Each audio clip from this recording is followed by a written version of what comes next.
Salve todo mundo, o Observatório da Mulher está aqui de volta. Hoje, com uma série de convidadas super, hiper especiais, né? Um número maior do que a gente costuma ter, mas aqui coincidiu que o mês de março é um mês cheio de atividades e a gente precisava falar com quem está à cabeça um pouco dessas atividades que acabaram de acontecer ou que vão continuar acontecendo. Então, nós temos hoje, além da Vera Soares, aqui presente com a gente, a Rosângela Talib, que também é psicóloga e que milita pelo direito de decidir, portanto, nós temos uma questão importante aqui. A Nalva Brazão Teixeira, que é integrante do SOS Corpo, de Recife, Nalva. Certo? Perfeito. Recife. E a Juliana Cardoso, que é vereadora pelo PT e que vai nos informar, além de vereadora pelo PT, é vice-presidente de uma das mesas importantes e que vai nos informar sobre uma série de questões com relação à questão de gênero. Né? Vera, você quer começar hoje? Não, eu só queria dar bom dia, né, para as nossas convidadas. Que bom que todas elas toparam estar com a gente hoje aqui. Né? Hoje é o nosso último programa aqui no mês de março, como você falou. Então, nós temos uma pauta importante da gente conversar para continuar essa jornada que foi, a partir do 8 de março, a luta das mulheres. Né? Tem uma pauta bastante importante que tanto envolve o Senado, como envolve também o conjunto das mulheres, das instituições, que a Nalva vai contar para a gente um pouco. Uhum. Então, gente... E vamos falar das coisas que estão acontecendo na cidade de São Paulo, né? Que a Juliana está na frente. Certo. Nalva, você quer começar? Posso. Você não...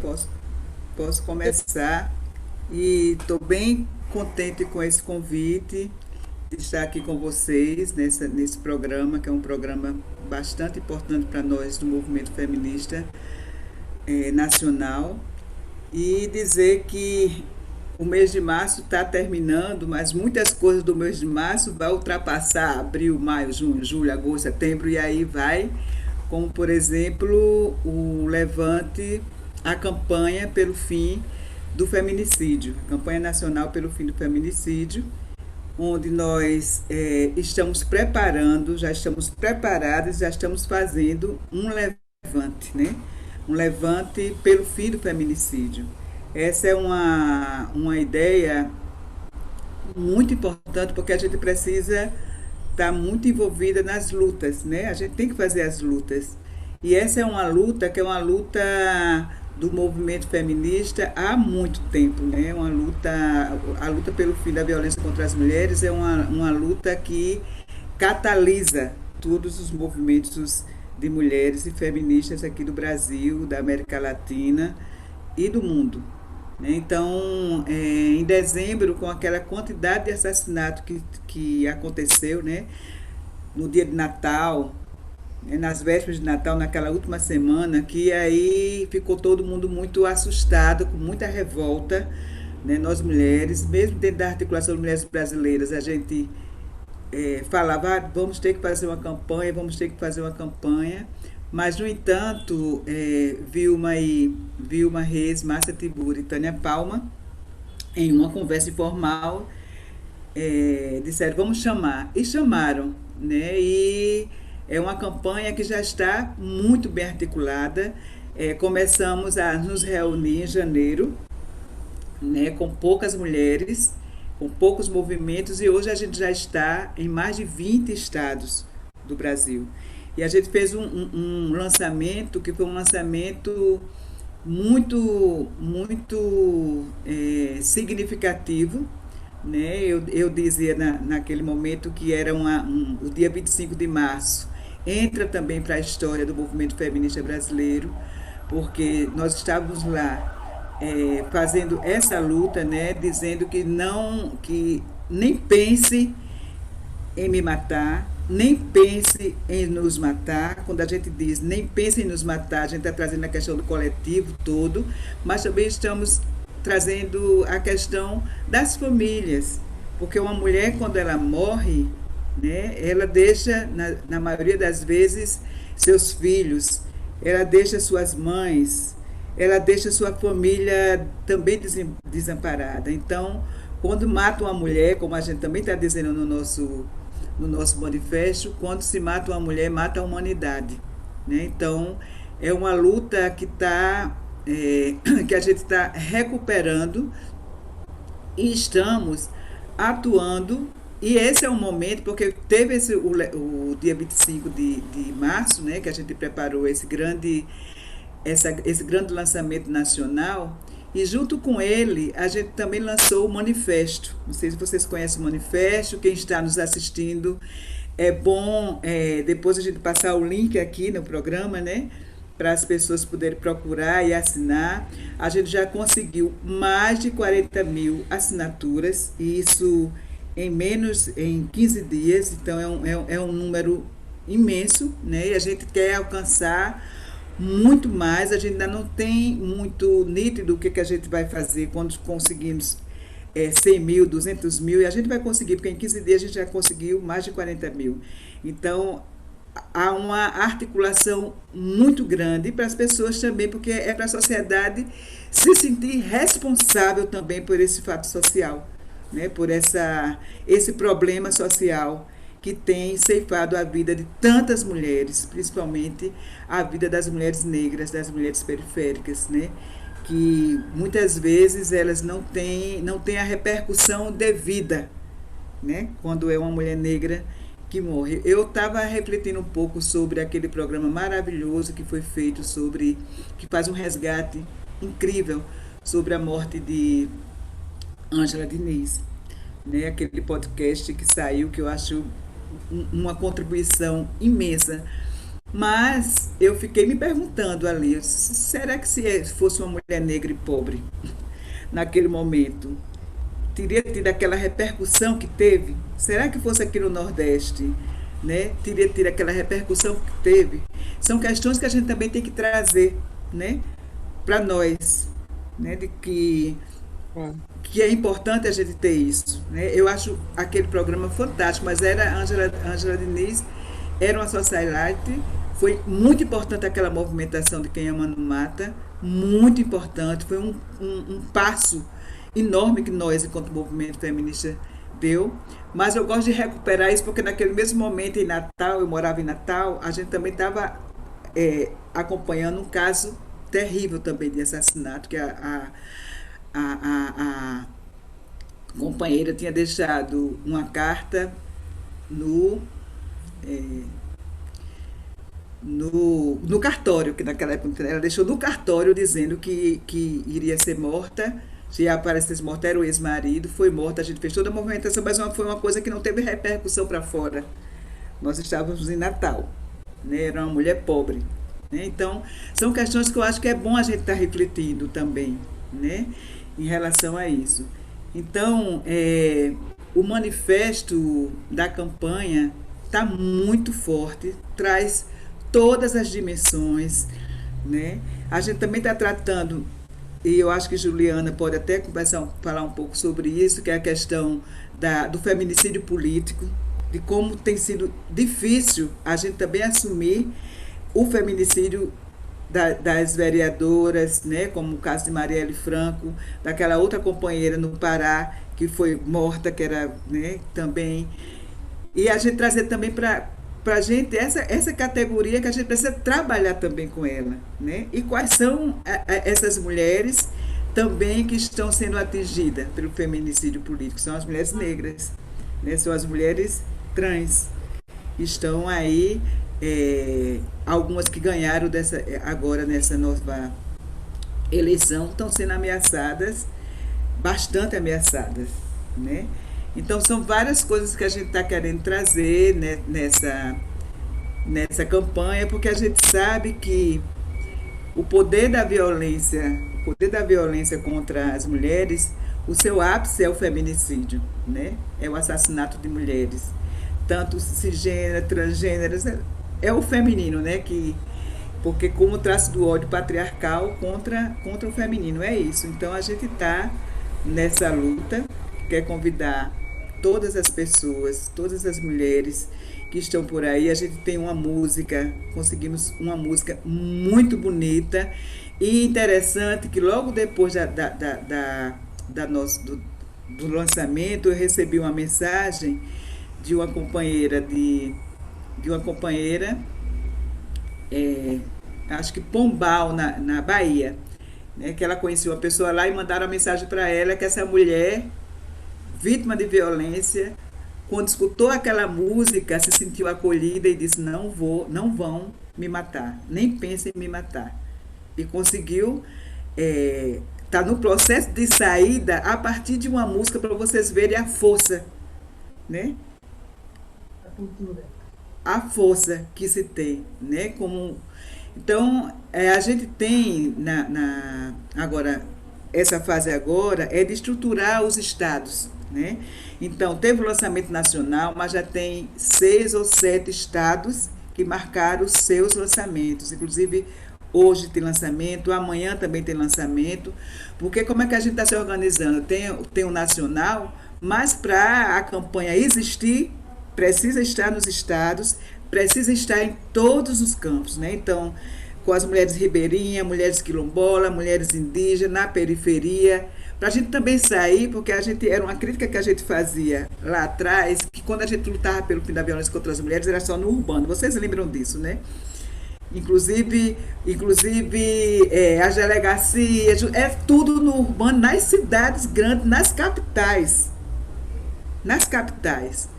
né? E essa campanha a gente quer chegar em todos os lugares, em todos os espaços, né? Porque depende muito do contexto, a gente diz muito que o contexto é soberano, do contexto daquele lugar ou daquela mulher está, que a gente vai ver como vai ser essa resistência, como é que vai ser essa luta e como é que nós vamos poder nacionalmente apoiar. Então não adianta ter uma campanha nacional aqui acima se ela não é enraizada nos estados e dos estados em todas as partes, com as mulheres pescadoras, as mulheres indígenas, porque todas essas mulheres sofrem violência, muitas dessas mulheres também são mortas só no fato delas dizerem que quer se separar, que é a questão do feminicídio íntimo.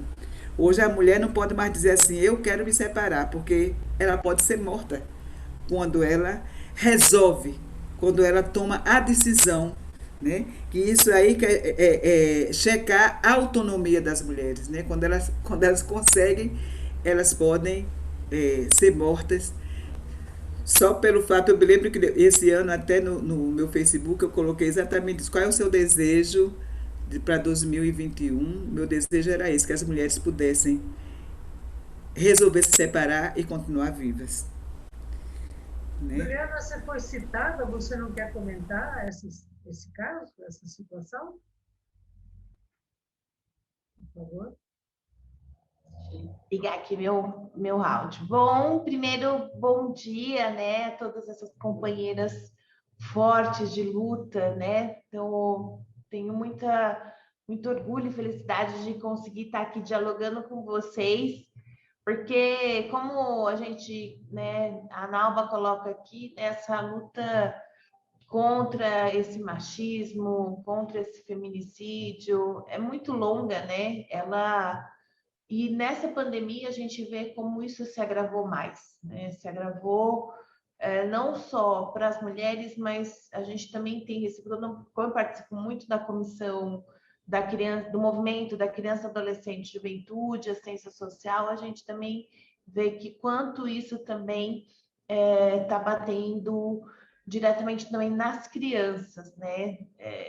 Não só espancamento, mas também tem acontecido muitas denúncias de violência sexual. Então, eu gosto muito, né, desse levante, adorei essa palavra, levante, e ela ela é bem significativa, né? Porque a gente tem que compreender que a saída é pela coletividade. As mulheres não conseguem, muitas vezes, sair desse processo de violência se ela não acha uma rede, né? Porque, bom, mas vou para onde fazer o quê? Como eu vou fazer com os filhos? Como que eu vou trabalhar? Se sente, e eu acho que a paralisia do medo, né? De dar o próximo passo, porque não sabe o que tem ali. Então, eu acho que hoje eu vejo de todo esse trabalho que eu tenho, né, nessa luta na Câmara Municipal, né, nos lugares que a gente vai enquanto militância, quando a gente consegue chegar com uma informação, né? Você vê que a Nalba fala assim, olha, uma música fez com que a mulher refletisse. E é bem isso, assim, é bem uma palavra, uma forma, um jeito simples que pega na dor emocional daquela mulher e ela se sente fortalecida porque ela enxerga que tem outras passando por que ela passa.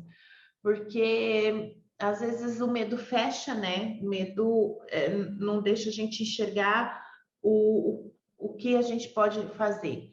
Então, quero participar. Quando que vai ser aqui em São Paulo dessa ação, né? A gente tem muitas comunidades que a gente trabalha aqui, principalmente na Zona Leste, na Zona Sul,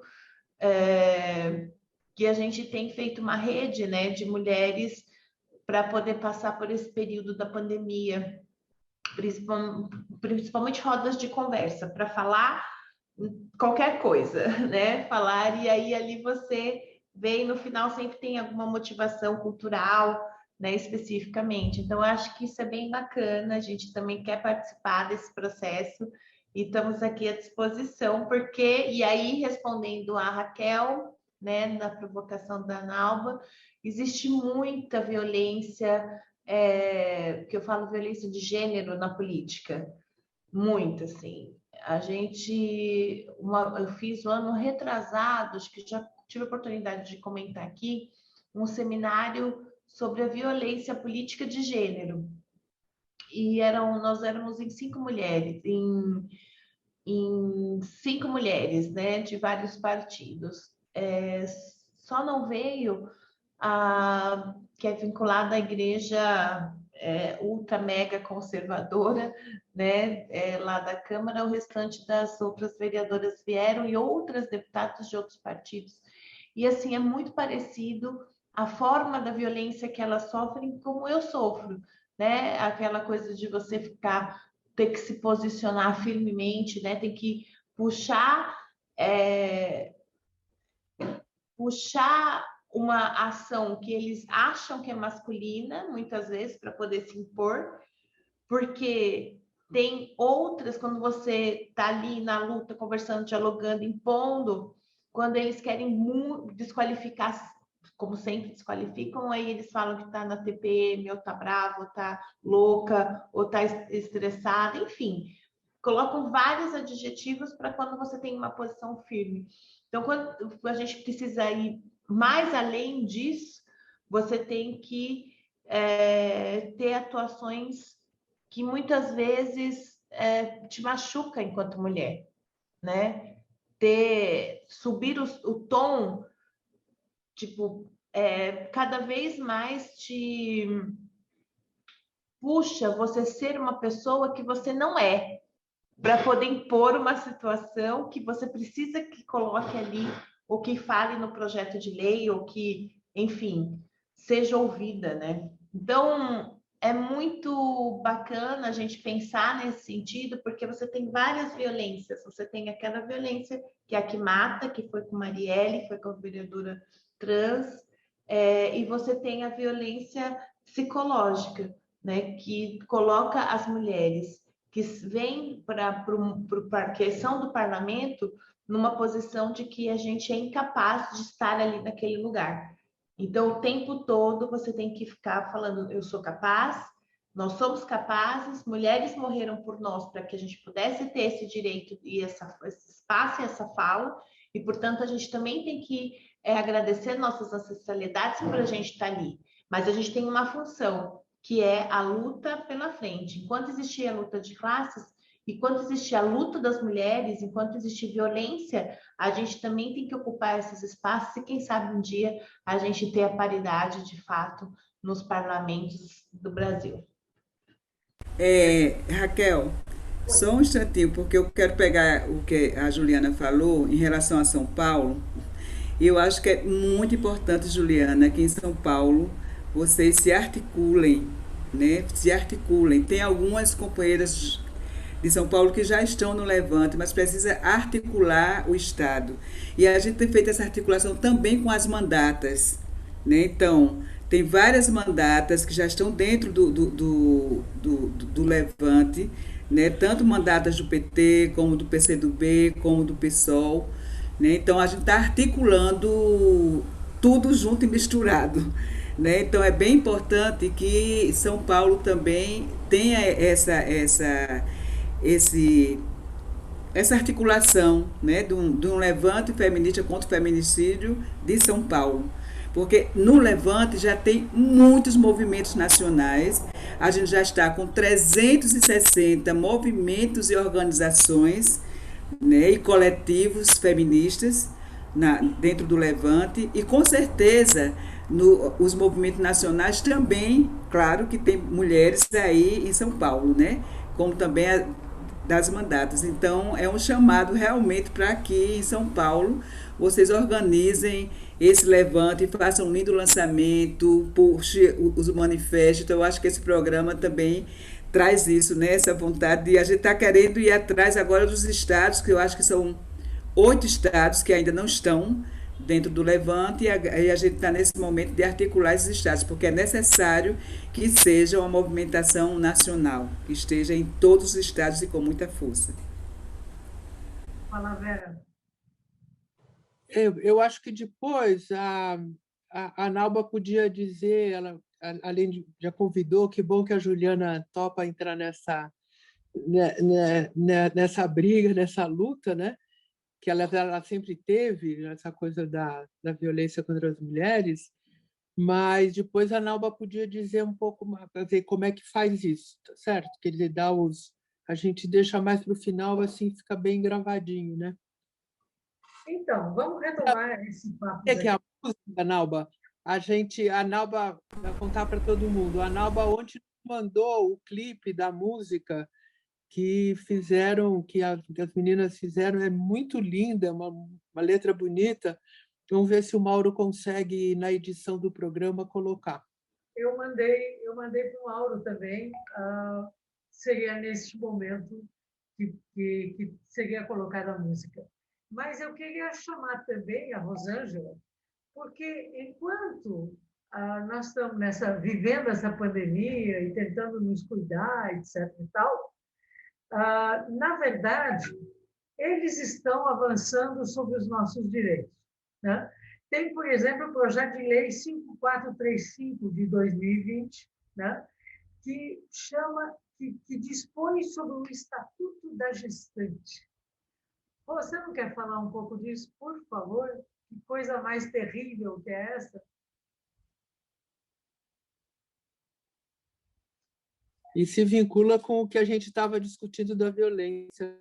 Uhum. Não, liga o som, liga o áudio. Desculpa.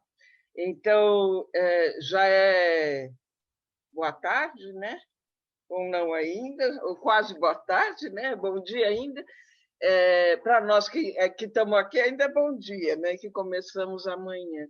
Então, bom dia a todos que nos ouvem e agradecer muito o convite de estar aqui com vocês. É um grande prazer estar com a Nalba, com a Juliana, com a Vera e com a Raquel nessa manhã. Esse PL, né, apresentado no Senado Federal, que tem como nome Estatuto da Gestante, foi nos brindado no mês de março, né? No mês que nós comemoramos, né? Comemoramos em termos, né? Que é o mês de luta, né? Para as mulheres, né? É o mês que tradicionalmente as mulheres vêm chamar a sociedade para discutir, né, o que consideramos como problemas ainda, né, de uma sociedade não igualitária, né? Porque ainda nós mulheres somos sujeitos de segunda classe na sociedade, já que nós recebemos salários menores que os homens, ocupando os mesmos lugares, né? Que são poucas as mulheres que estão nos espaços da política, que são poucas as mulheres que estão nos espaços de poder, né? No mercado financeiro e tudo mais. Mulheres que têm realmente poder, né, nesses espaços. Então, nós ainda estamos num lugar de segunda classe. E nossos governantes não nos deixam esquecer disso, né? Mesmo no mês das mulheres, eles nos brindam com esse PL, que, segundo eles, é um estatuto da gestante que pretende normalizar o atendimento às gestantes, que é uma coisa que é completamente desnecessária, em primeiro lugar, falando no momento de pandemia, que as pessoas estão morrendo cotidianamente, né? Milhares de brasileiros morrendo por falta de assistência. O Senado nos brinda com esse PL, que logo no primeiro artigo, dizendo que é um PL do Estatuto da Gestante, mas logo no primeiro artigo ele dispõe sobre a proteção e direitos da gestante, pondo a salvo a vida da criança por nascer desde a concepção. Eu não sei o que o feto tem a ver com a proteção da gestante, né? A gente tem várias políticas públicas no Ministério da Saúde extremamente importantes e eficazes para o atendimento às gestantes no país. O que a gente não tem é a implementação dessas políticas públicas, né? Falta de interesse de implementar. Se você realmente tem interesse nas gestantes e no não nascido, né? Porque depois no outro artigo lá embaixo, no quarto, eles também vão fazer referência de novo ao não nascido, né? Não nos parece que seja realmente crível, né, que eles estejam preocupados com as mulheres gestantes, né? Porque, ao introduzir o feto, a proteção do feto, né, desde a concepção, a gente está tendo agora um jabuti nesse PL, né? Porque a gente tem de volta a Bolsa Estupro também. A Bolsa Estupro. A mulher... e a gente está falando de violência, e a gente vai falar de violência nesse PL, porque esse PL é uma violência contra as mulheres. Porque as mulheres que engravidarem vítimas de uma violência, elas não podem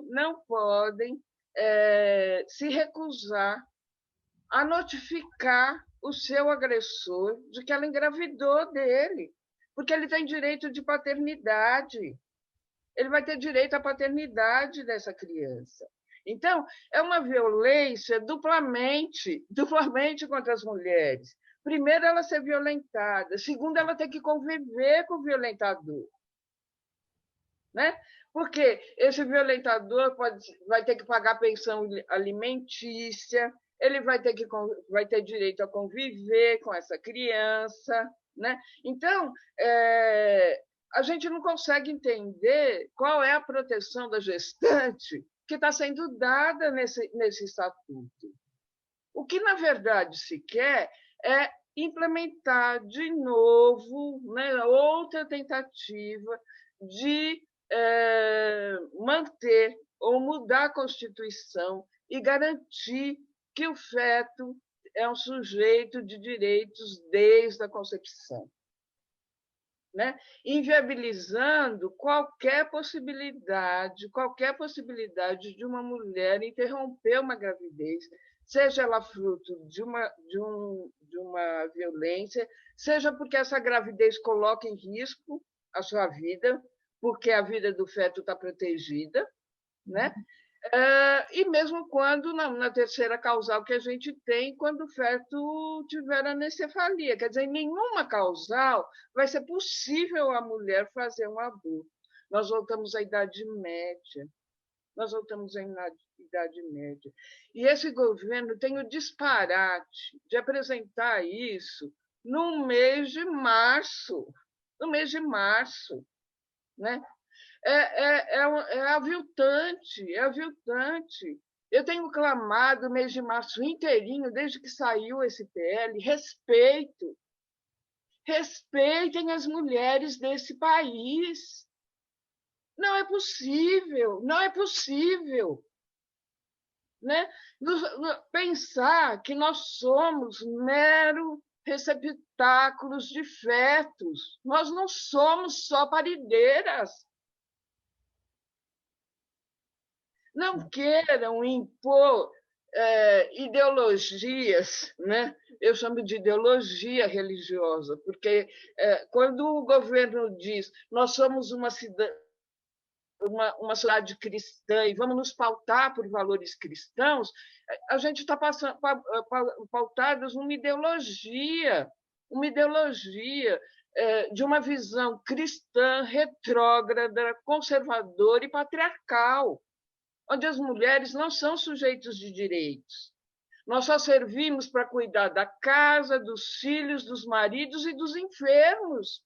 É nesse lugar que querem nos colocar. Nós já saímos dessa caixa há muito tempo. Há muito tempo. Não é possível que eles queiram nos tornar, de novo, meras cuidadoras. Quer dizer, eles nos colocam nesse lugar quando lhes interessa, como agora na pandemia, né? Nós, mulheres, ficamos responsáveis por cuidar da casa, por cuidar da família, por cuidar dos doentes e ainda da educação das crianças, sem termos capacidade para tudo isso. Então, o adoecimento mental das mulheres nessa pandemia é uma coisa grave. Qual é a preocupação da ministra Damares com tudo isso? Qual a preocupação da ministra Damares com a violência quando ela não investiu nenhum tostão nas casas, né? Nas casas que a gente tem aqui? Aqui em São Paulo, a casa está deteriorando. Né? As casas que foram construídas para assistência às mulheres. Então, é espantoso que a gente tenha nesse país políticas, né, que, ao virar a eleição, o que foi construído é destruído pela gestão posterior. Né? Porque as casas da mulher brasileira foram casas construídas pensando em atendimento às mulheres de forma integral, jurídico, psicológico, assistente social, médico, tudo. Cadê? Cadê o investimento nessas casas? Cadê a preocupação do governo com as mulheres? E vem aí com esse PL de Estatuto da Gestante? Me poupem, me poupem. Eu gostaria de chamar as nossas e os nossos ouvintes a votarem esse PL que está lá no Senado, né, no site do Senado para ser votado. É muito importante que a população se manifeste sobre esse PL, porque ele é um absurdo, ele é um absurdo. Não é possível que um agressor passe a ser pai, passe a ser pai. É um desrespeito total à vida das mulheres. Por isso eu digo respeito e repito, nos respeitem. Nós merecemos respeito. Nós somos mães de vocês. Juliana, nós temos algum outro projeto de lei na Câmara que eventualmente também esteja nos prejudicando para ser votado? Ou nós temos algumas coisas interessantes? Antes da Juliana responder, deixa eu só interromper um pouquinho, porque a Rosângela falou o que a ministra está fazendo, né? Eu só queria lembrar uma coisa que eu o Senado, com esse projeto, está fazendo, é responder à política que ela tem feito no governo federal, né? Vamos lembrar o seguinte: assim que eles tomaram posse, como é uma lei, eles têm que fazer um PPA, que é o Plano Plurianual, não é? No qual você vai expressar muito bem quais são as suas... que concepção que você tem da relação do Estado com as mulheres, né? Se este governo colocou no PPA um único programa que tem quatro ministérios lá, né? Você tem o antigo Ministério da Mulher, que era a SPM, o Ministério da CEPIR, que é a questão racial, o enfrentamento da promoção da igualdade racial, direitos humanos e a Secretaria da Juventude. Com esses 4 ministérios, eles fizeram, aqui está tudo juntado sobre a responsabilidade dela, e eles fizeram um PPA só. E esse PPA tem um único programa que vai, então, ser o guarda-chuva deste ministério para todas essas secretarias, que ele se chama, é o programa 5034, ele é o programa Proteção à Vida, Fortalecimento da Família e Proteção e Defesa dos Direitos Humanos para Todos. Quer dizer, desapareceu do PPA, da relação que o governo pode ter em relação à questão racial, em relação às mulheres. Bom, e além do mais, por que eu estou falando disso? O objetivo deste programa, que orienta, portanto, as ações do governo, está escrito, ele tem um único objetivo, esse único programa que unifica os 4 ministérios. O único programa, o único objetivo, e ele todo se relaciona depois com o orçamento. Depois nós não vamos falar disso hoje, mas é só para lembrar que nesse objetivo dos 4 ministérios, dos 4 secretarias, antigos ex-ministérios, está escrito ampliar o acesso e o alcance das políticas de direitos com foco no fortalecimento da família por meio da melhoria da qualidade de serviços, de promoção e proteção da vida desde a concepção da mulher, da família e dos direitos humanos para todos.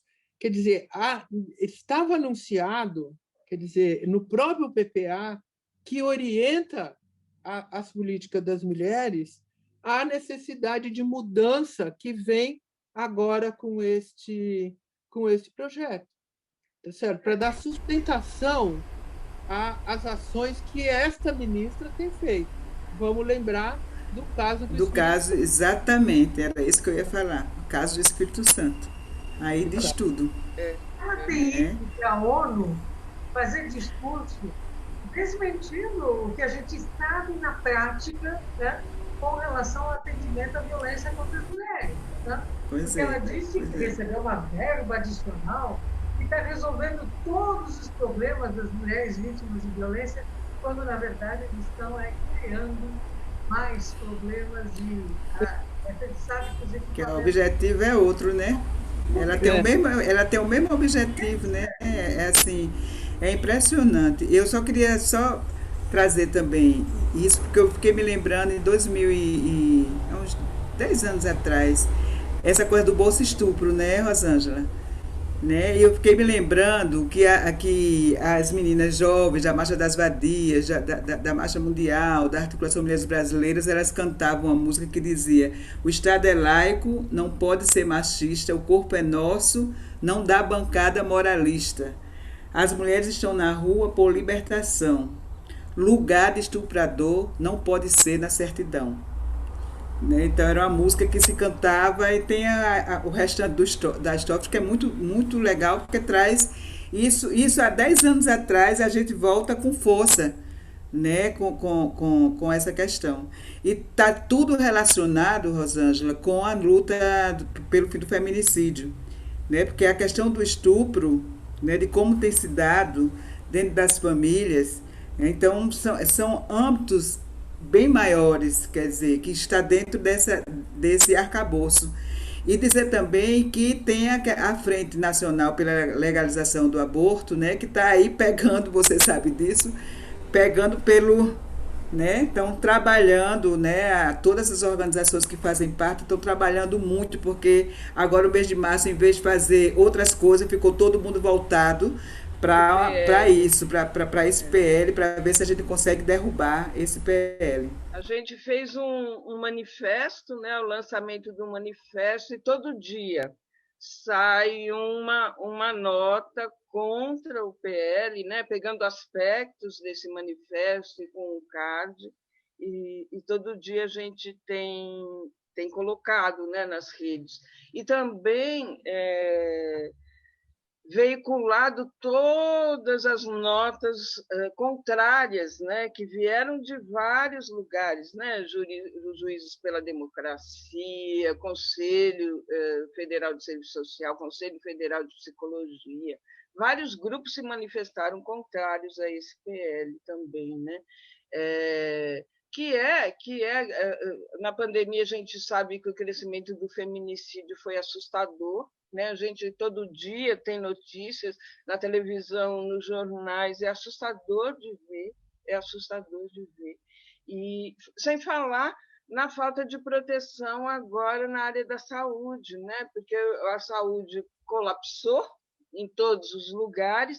Então, o atendimento básico pré-natal, né? Acesso a métodos anticonceptivos, acesso a serviços de assistência básicos, né? Estão realmente dificultados pelo colapso que a gente está tendo na saúde, que era de se esperar, infelizmente. Uhum. Então, vamos passar, Raquel. Eu fiz essa interrupção porque, desculpe, a hora que a Rosângela falou da Damares, eu falei, nossa senhora, esse projeto está porque ela precisa da institucionalidade para que ele não é extemporâneo, tá certo? Agora é incrível no mês de março. Desculpe, a palavra estava sendo passada para Juliana, mas eu... Uma vivência minha, eu trabalhei numa casa que recebia meninas, mães ou vítimas de violência que tivessem grávidas, né? Até 18 anos de idade. E, na verdade, o juiz acabava dando direito de visita ao estuprador, né? E a menina tinha que aguentar o estuprador semanalmente. E quando se sugeria a ela, puxa, você precisa pelo menos conseguir um auxílio financeiro para poder criar teu filho. Aí, ele, para demorar mais, ele pedia exame de DNA. Ele dizia, eu não sei se eu sou pai ou não, enfim, ele só queria os benefícios, ele não queria nenhum peso nessa história, né? Coisa chocante, coisa bárbara. Mas, Juliana, desculpa, fale então agora. Que outros projetos nós temos eventualmente, ou o que você acha dessa questão? Bom, primeiro a gente tem que aqui deixar claro para os nossos ouvintes que esse sistema machista e que entra a partir do parlamento, ele começa com grupos, né, extremamente conservadores, extremamente voltado contra o direito das mulheres, e eles têm um grupo, né? Quando a gente enxerga que a própria ministra Damares, ela foi a precursora dentro do Congresso Federal a pensar em todos os projetos de lei que eram contra a vida das mulheres. Então, a gente tem aqui desde o aborto, desde desse absurdo, né, desse projeto de lei que fala sobre, que ele parece ser um projeto como muitos, né, que entram aqui na Câmara, parece ser uma coisa boa, mas quando você vai olhar, né, detalhes por detalhes, pontos e pontos, você vê que é para poder criminalizar as mulheres e ainda dar direito para os estrupadores estarem na certidão de nascimento. Assim, é algo inadmissível, né?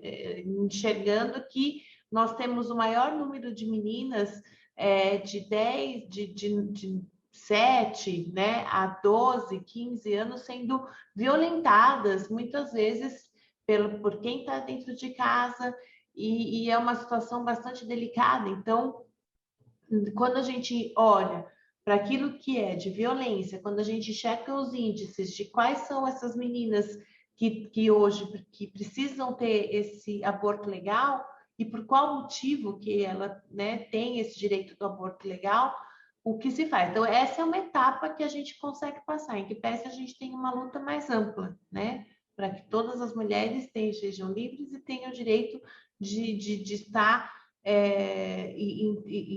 de legislar sobre os seus corpos. Quem sabe um dia a gente consiga chegar nisso. Mas voltando aqui na relação de Damares, então ela fez isso a nível de Congresso Federal, que é um grupo, é um núcleo, né? Não é só ela, mas é um núcleo de frente disso, que são assessores que pensam nesses projetos de lei, e que ele passa pelo Congresso Federal, mas ele também vem para as bancadas estaduais e ele também vem para as bancadas municipais. Então, quando a gente chega aqui na Câmara de São Paulo, você tem projetos sobre o nascituro, você tem projetos contra o aborto legal, você tem projetos contra, ainda nessa da certidão, não nada que chegasse aqui nesse momento, até porque também não é uma questão municipal somente.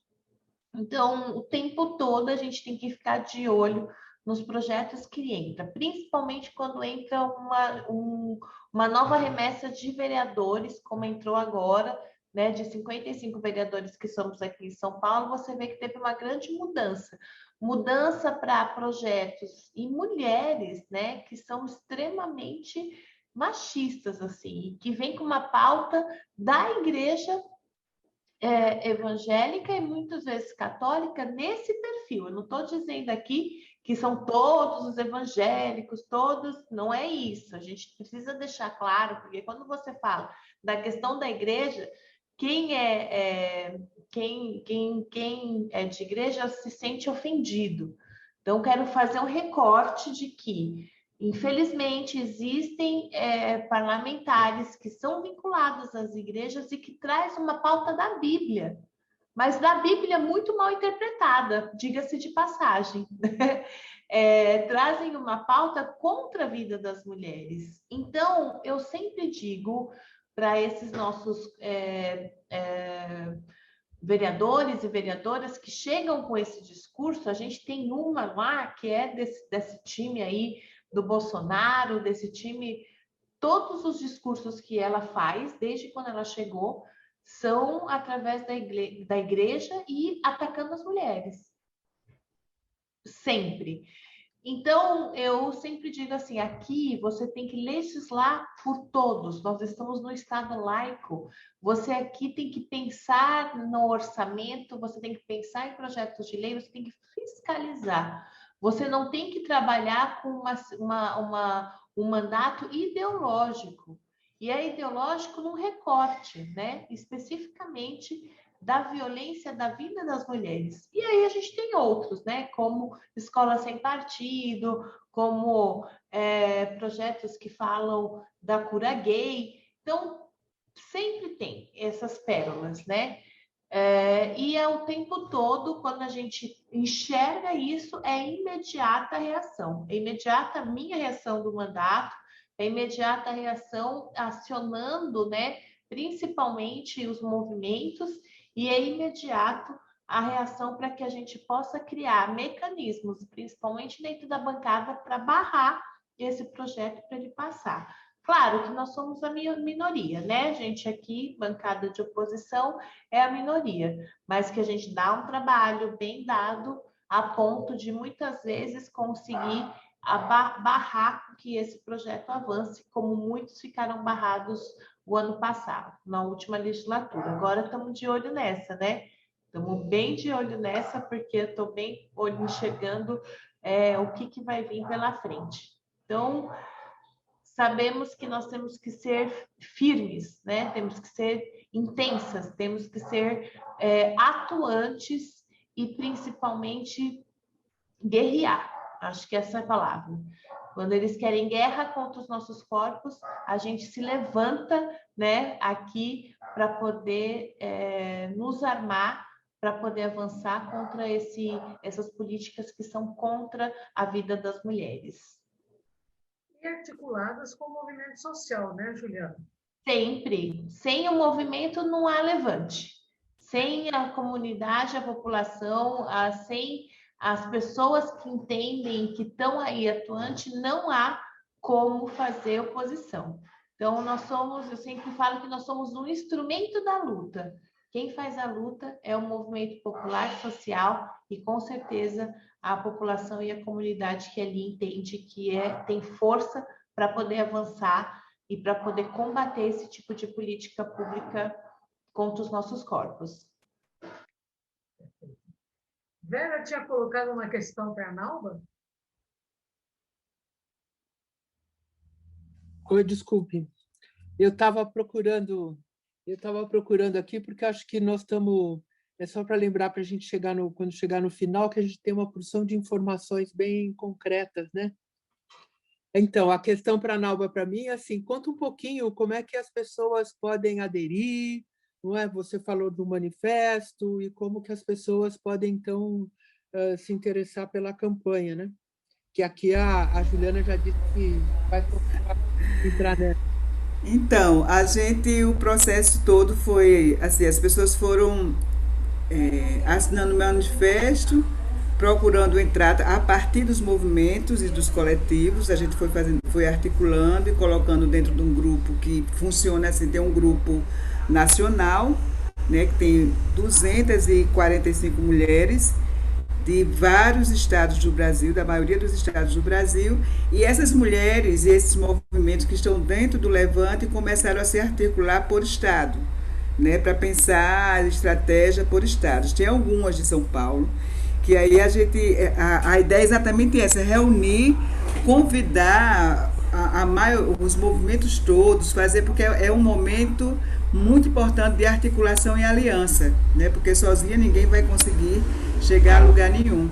Então, esse é o momento de aliançar mesmo os movimentos de mulheres feministas, os coletivos e as mulheres que não estão em movimento, mas que estão pensando, querendo assumir uma luta como essa.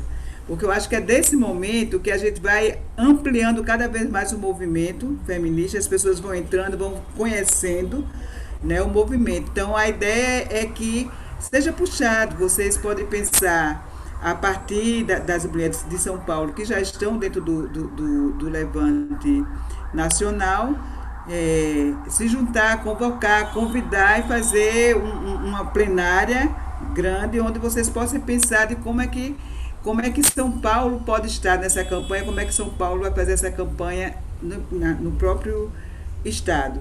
E a gente tem feito isso juntando também com os mandatos, né? Então, tem mandatos, às vezes a própria vereadora ou deputada não pode estar diariamente, mas tem as suas assessoras que vêm, que também estão nessa construção, né? Então, é assim que a gente está se articulando, porque a gente, quando está fazendo o manifesto, vendo que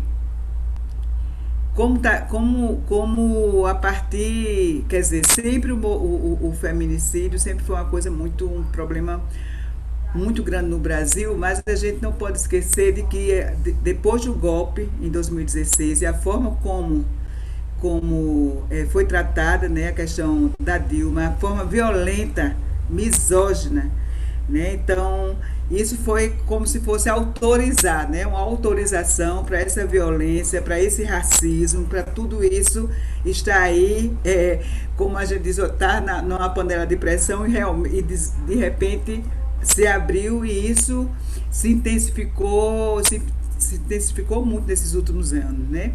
Especialmente após o golpe de 2016. E cada vez mais ganhando contornos com esse governo genocida que está aí.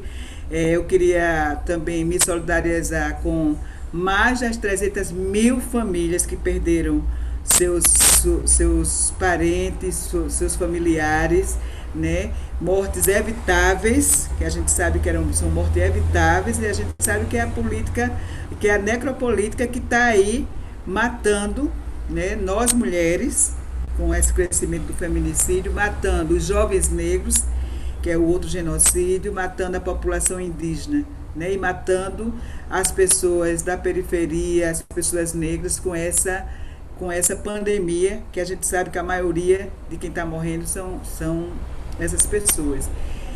E nessa campanha também, a gente está muito atenta, né, que a gente junta essa campanha, esse levante contra o feminicídio, para um levante também por fora Bolsonaro e Mourão, sabe? Para um levante também para a derrubada desse governo genocida, porque tem tudo a ver uma coisa com a outra, não é separado, é super articulado, né? Então, é uma das coisas também que a gente, enquanto levante feminista contra o feminicídio, traz isso como, porque eu penso que lutar pelo fora Bolsonaro, fora Mourão, é completamente uma luta feminista e antirracista, sabe? É uma luta feminista e é uma luta antirracista. Então, portanto, é esse chamado que a gente faz para todas as pessoas e espero que São Paulo crie o seu levante feminista contra o feminicídio e qualquer coisa que eu puder contribuir, estou contribuindo com vocês, porque é muito importante que a gente bote essa campanha. São 2 anos de campanha, é bom também dizer, a gente está pensando em 2 anos, agora está na fase a gente discutir quais são os resultados que a gente quer, né? A gente vai atuar em relação a políticas públicas, em relação ao orçamento, em relação a tudo que a gente sabe que pode diminuir, né? Que pode diminuir esse problema que tem ceifado a vida de tantas e tantas mulheres. Respondi? Respondeu. Eu queria só, entre as várias notícias que a gente não vai ter tempo de ler hoje, uma delas eu acho que foca particularmente pode eventualmente focar particularmente na Juliana. Diz que tem 1,5 milhão de brasileiras que vivem em residências sem banheiro, né?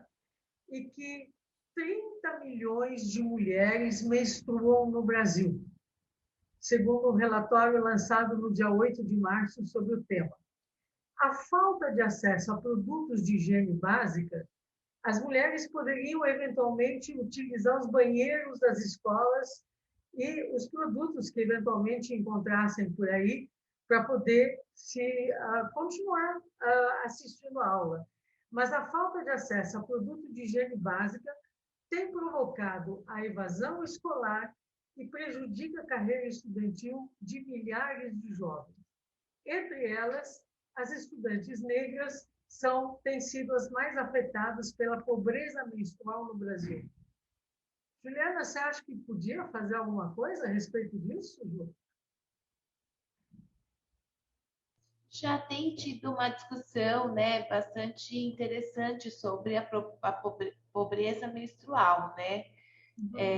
Inclusive, pensando-se como dentro dos serviços públicos e como em projetos que não são somente direito, porque, por exemplo, na saúde, você já tem programas e programas que têm essa relação de busca de anticoncepcional, tem a busca das camisinhas e tem um item que também possam pegar a relação de absorventes, né? Mas efetivamente isso não acontece, porque quando você vai lá no pronto-socorro, no unidade básica de saúde, não tem esse. Sempre fala, não veio, não tem. Então, eu estou fazendo um estudo junto com aqui a equipe, né, do coletivo, de como que a gente poderia fazer ações em projeto de lei, mas uma coisa que realmente se efetive.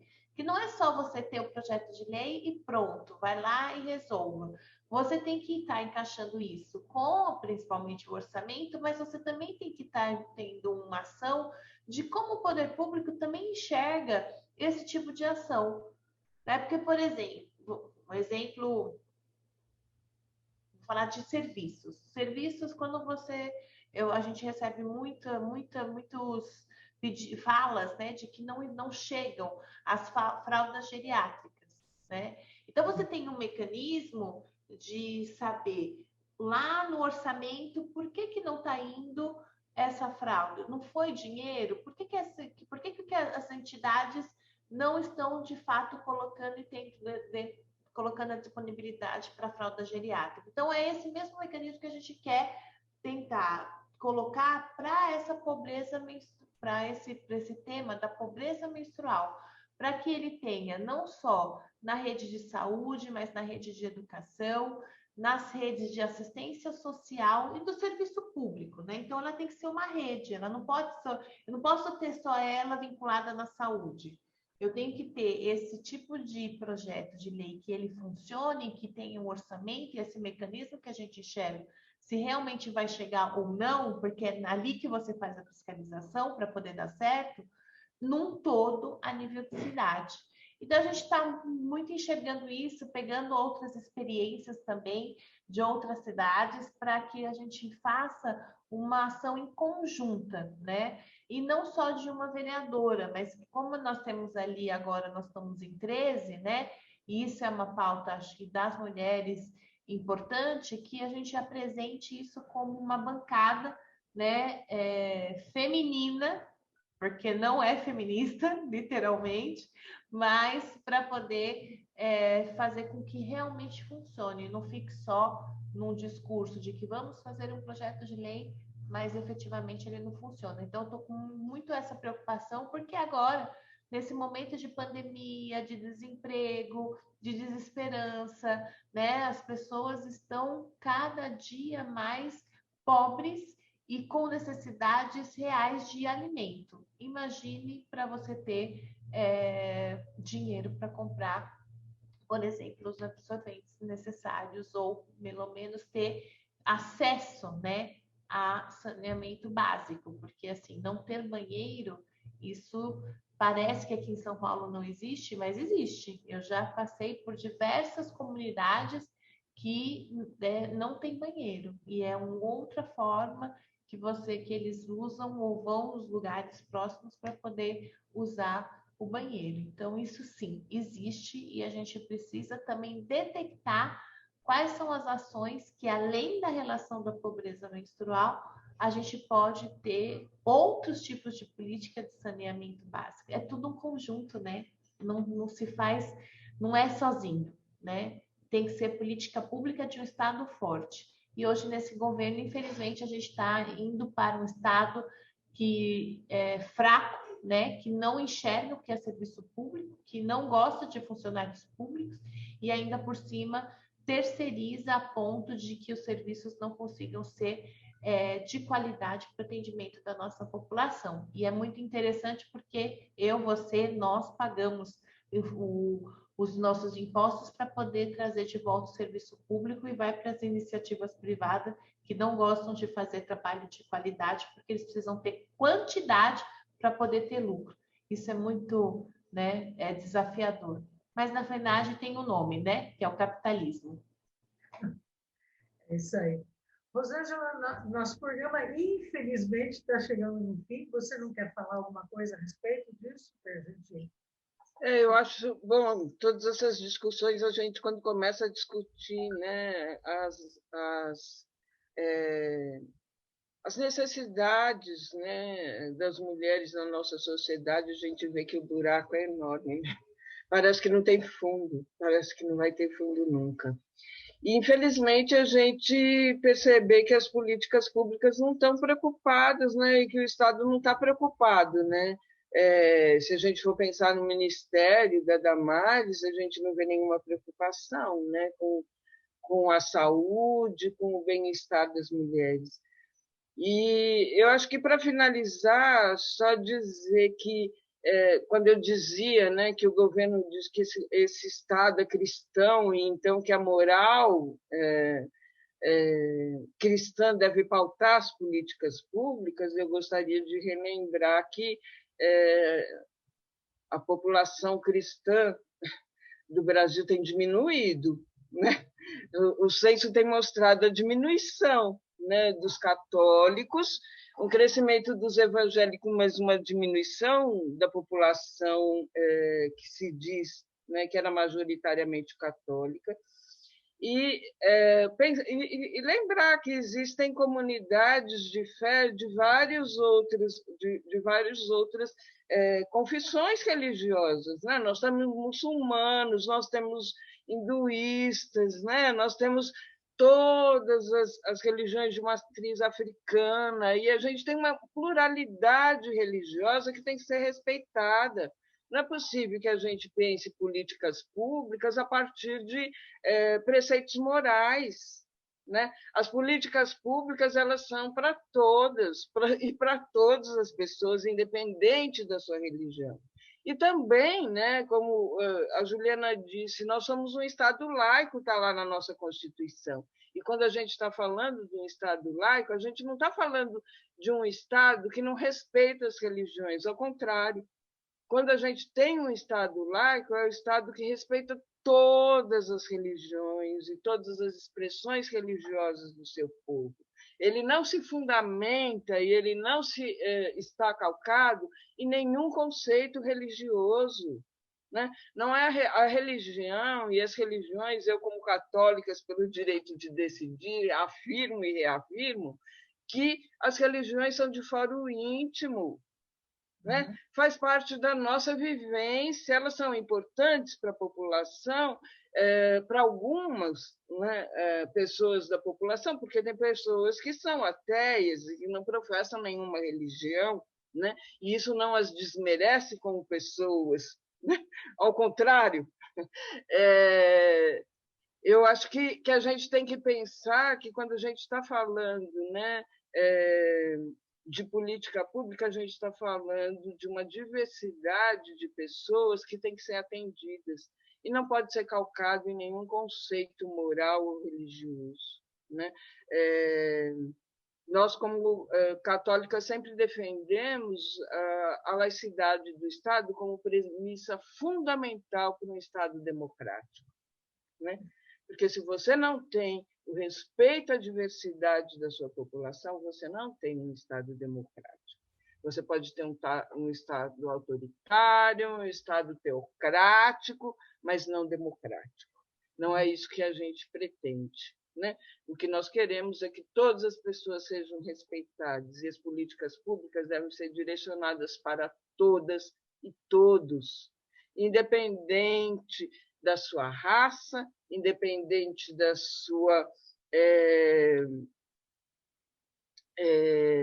de ser homem ou mulher, né, de seu gênero, né, da sua idade, né, e inclusive também o respeito. Eu acho que atualmente a gente tem presenciado muito, além do feminicídio, né, uma violência muito grande com a comunidade LGBT+. Uhum. Né? Eu acho que uma premissa primordial da convivência é o respeito ao outro, né? O outro é maravilhoso pela sua diversidade e pela sua diferença que tem entre eu e ele, entre eu e o outro, né? Uma convivência pacífica e respeitosa é essencial. Não é possível que as pessoas, em pleno século XXI, ainda continuem se incomodando com quem seu vizinho, ou seu colega de trabalho, ou seu companheiro de amizade ou de bar, dorme, com quem ele tem relação sexual. Isso só diz respeito a ele, não diz respeito a você, não diz respeito a mim, não diz respeito a ninguém, né? O sexo existe, faz parte do nosso corpo. O exercício da sexualidade é prazeroso, é um dom divino, não há pecado. Não há pecado no exercício da sexualidade. Há pecado quando você desrespeita o outro. Quando você está numa relação harmônica, né, e numa relação respeitosa, o prazer sexual é um dom divino. Boa tarde. Perfeito. Vamos nos despedindo, gente, por aqui? Vamos lá. Então, fala, Vera. Então, eu queria dizer, só deixar aqueles recadinhos práticos, né, que ficaram. A Rosângela falou que no Senado ainda estão recolhendo as opiniões, né, desse projeto, que é o projeto 5435, né, de 2020. Então, se todos nossos ouvintes pudessem ir lá e dizer que não concordam, certo? Vamos Não colocar o link no fim do programa, Vera. Uai, nós estamos no fim, não? Sim, nós vamos colocar o link na saída. Tá. Então tá bom, é na consulta pública, tá certo? E eu acho que também a gente poderia colocar o link do Face da campanha do Exato, Levante, do Levante. Uhum. aí lá tem bastante informação, né? Porque acho que hoje tá e que tudo continua no próximo, daqui para frente, né? Tá certo? Analba? Oi, então, quero só agradecer muito, né, esse momento, dessa conversa entre nós, que foi muito, muito boa, muito enriquecedora. Eu espero que todos os ouvintes tenham tido muita atenção nas coisas que a gente colocou, né, aqui, o que a Juliana, o que a Rosângela colocou também aqui, e dizer que a gente quer enfatizar que essa luta pelo fim do feminicídio deve ser uma luta prioritária para o movimento feminista, né? Mas que deve também ser prioritária para os movimentos sociais, porque sem nós mulheres, não há projeto de futuro e não há democracia. Então é isso. Quero agradecer bastante em nome da Articulação de Mulheres Brasileiras, que eu integro, e do SOS Corpo. Esse foi um prazer imenso. Estamos juntas e nem pense em me matar, nem pense em nos matar. Quem mata uma mulher, mata a humanidade. Obrigada. Juliana? Olá, tudo bem? Assim, eu acho que é muito legal esse nosso encontro de olhares, né? De várias atuações sobre as mulheres. E a gente ainda tem muito mais coisa, né? Aqui a gente só está nem iniciando. Mas você pega, né, vários aspectos de quanto a gente ainda tem luta, né? De quanto a gente ainda tem. A gente já avançou em muitas coisas, aí volta o governo que quer retirar os nossos direitos, aí a gente tem que botar eles para correr, a gente tem que continuar a luta para que não tenha tantas mulheres que sejam assassinadas, né? Que sejam ceifadas as vidas. Então, eu estou muito feliz de estar aqui, né? Estou super à disposição sempre. Quero muito entrar nesse levante, porque eu acho que nesse momento que a gente está vivendo tão difícil, né? Quando você tem um sopro de esperança, a gente se agarra nele para poder sentir que nós não estamos sozinhas. Então, estou muito feliz mesmo. Muitíssimo obrigada mais uma vez pela oportunidade de a gente estar aqui conversando na Rádio Madalena, e sempre quando eu venho aqui é um aprendizado. Claro que tenho as minhas amigas e companheiras que eu, né, tanto bebo da fonte, né, que é a Vera e que é a Raquel, e sei que tudo que elas fizeram e caminharam na luta e continuam na luta para que todas as mulheres sejam livres, a gente tem que estar firmes e fortes para dar continuidade e caminhando sem soltar a mão de ninguém, mesmo que a gente esteja aqui nessa pandemia, só nessa telinha virtual. Parabéns aí a Rosângela, amei, né, tudo que você coloca aqui, e a Nalva também trabalhando muito junto, que acho que a Márcia Tiburi, né, que você tinha falado também, que é uma inspiração para mim nessa caminhada de a gente fazer a revolução. E ela vai ser feminista, para que todos sejam livres. Muito bem. Então, Observatório da Mulher, o feminismo não se esgota no mês de março. Nós vamos nos estender pelo ano afora, pelo mundo afora, certo? Mas nós voltamos na semana que vem, ok? Tchau.